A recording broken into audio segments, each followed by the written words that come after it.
हिमालय की ऊंचाइयों में जहां शांति और ठंडी हवाओं का साम्राज्य था, वहां एक युवती तपस्या में लीन थी। उसका नाम पार्वती था, लेकिन वह कोई साधारण लड़की नहीं थी। उसकी आंखों में एक ऐसी चमक थी जो संसार से परे थी। तपस्या कोई साधारण साधना नहीं थी, बल्कि यह एक रहस्य था, एक ऐसी शक्ति की खोज थी जिसे वह अपने भीतर महसूस कर रही थी। पार्वती के दिल में एक सवाल गूंजता था, क्या वह शक्ति जिसे मैं महसूस कर रही हूं वह मेरे लिए है? उसकी आत्मा उसे एक ऐसे योगी की ओर खींच रही थी जिसकी मौजूदगी उसे हर रात अपने सपनों में महसूस होती थी। वह योगी कोई और नहीं बल्कि शिव थे। लेकिन क्या शिव उसका स्वागत करेंगे? क्या वह शिव तक पहुंच पाएगी?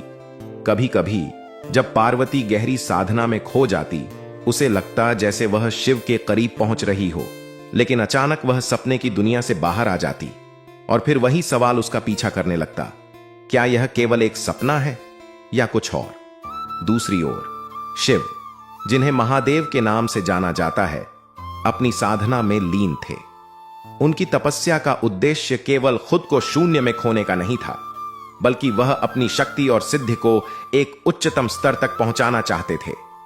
शिव के लिए तपस्या का मतलब था आत्मा को परिष्कृत करना, संसार से परे की शांति को पाना। शिव ने अपने आप को पूरी तरह से आंतरिक रूप से ढाल लिया था। उन्होंने हर खुशी, दुख और संसार की हर चिंता से स्वयं को मुक्त कर लिया था। लेकिन फिर भी कहीं भीतर उनकी आत्मा में एक खामोशी सी थी। वह हमेशा महसूस करते थे जैसे कोई उनकी ओर पुकार रहा हो। उस पुकार में कुछ ऐसा था जो उन्हें विचलित करता था, लेकिन वह यह नहीं समझ पा रहे थे कि वह पुकार कौन कर रहा है। शिव के दिल में एक सवाल था, क्या यह पुकार पार्वती की है? लेकिन इस सवाल का उत्तर वे स्वयं नहीं जान पा रहे थे। उनकी तपस्या ने उन्हें इस हद तक सशक्त बना दिया था कि वह कुछ भी अनदेखा करने की कोशिश करते थे, लेकिन यह पुकार उन्हें अंदर से झकझोर देती थी। पार्वती ने अपनी साधना को और कठिन बना लिया। वह जानती थी कि शिव तक पहुंचने के लिए उसे अपनी साधना और भी गहरी करनी होगी। उसके जीवन का एक ही उद्देश्य था, शिव को पाना।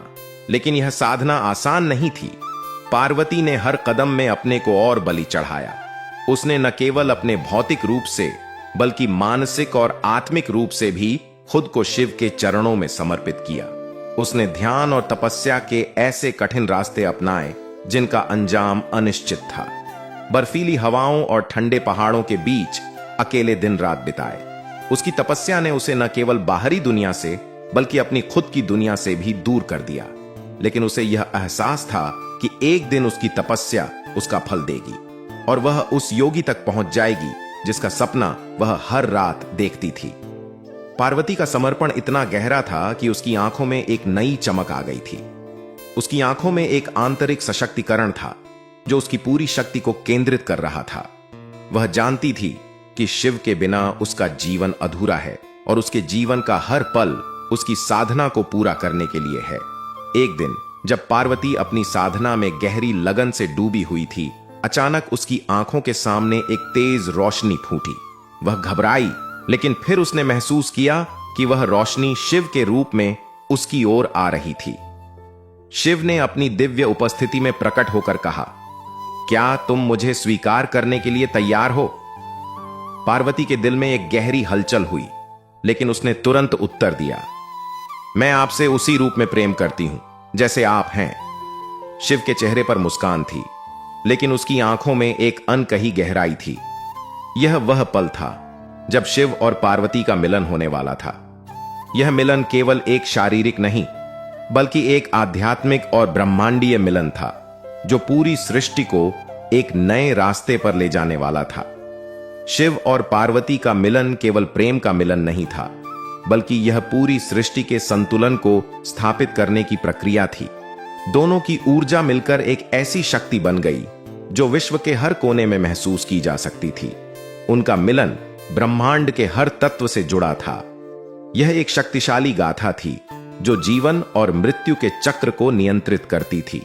जब शिव और पार्वती का विवाह हुआ तो यह केवल एक प्रेम कथा नहीं थी, बल्कि यह एक जीवन को नए दिशा देने वाला मिलन था।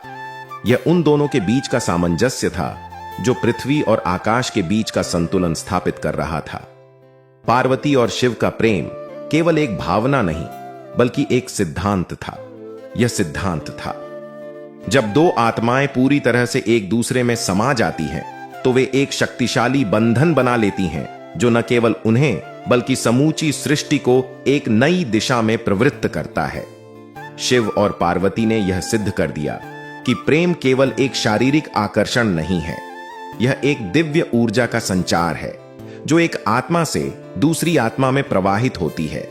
उनका प्रेम केवल उनके बीच का नहीं था बल्कि वह समूची सृष्टि के लिए एक संदेश था। इस प्रेम कथा का अंत एक रहस्य नहीं था बल्कि एक चेतावनी थी। यह चेतावनी थी कि प्रेम केवल उस व्यक्ति तक सीमित नहीं है जिसे हम चाहते हैं।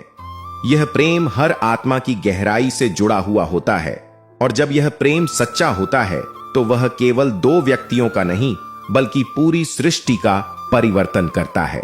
क्या आप तैयार हैं उस प्रेम को समझने के लिए जो ब्रह्मांड के हर कोने में है? क्या आप समझ सकते हैं वह रहस्यमयी बंधन जो शिव और पार्वती के बीच था? उनका मिलन केवल एक व्यक्तिगत प्रेम कथा नहीं था बल्कि यह एक अदृश्य शक्ति का प्रतीक था जो पूरी सृष्टि के भीतर फैली हुई थी। अगर आपको यह कहानी पसंद आई हो और आप ऐसे और भी रोमांचक, रहस्यमय और प्रेरणादायक कथाएं सुनना चाहते हैं तो कृपया इस वीडियो को लाइक करें और हमारे चैनल को सब्सक्राइब करें। हमारे चैनल पर और भी दिलचस्प और सिखाने वाली कथाएं आपके इंतजार में हैं। आपका एक लाइक और सब्सक्राइब हमें और बेहतर कंटेंट बनाने की प्रेरणा देगा। आशा है कि आप हमसे जुड़े रहेंगे और अगली कहानी का इंतजार करेंगे। धन्यवाद। ओम।